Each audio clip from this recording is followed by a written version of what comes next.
Director Ray, you explained that TikTok is beholden to the Chinese Communist Party, which can access users' private personal data, influence their feeds. Earlier this month, Cloudflare reported that Taiwan experienced a 3,000% increase in distributed denial-of-service cyber attacks last quarter. 3,000%. I imagine that's a coincidence with their election.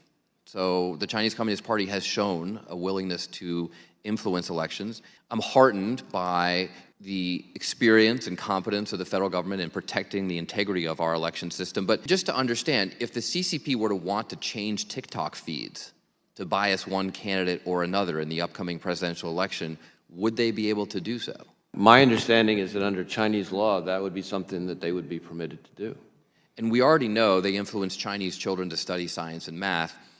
Could they be able to suggest to American kids that they use more drugs? Again, my understanding is that the Chinese government and the Chinese Communist Party, if it wants to exercise that authority, can easily exercise that authority. General Nakasone, China describes its cyber efforts as proceeding along 4 vectors: deterrence, reconnaissance, offense, and defense. Deterrence, how do they think about deterrence, and how do we think about deterrence in response? So in terms of the way that we think about it, Congressman, is we think about it deterrence by denial and deterrence by cost imposition. Deterrence by denial is what we're discussing here in terms of publishing and being able to expose what the Chinese are doing in an unclassified manner.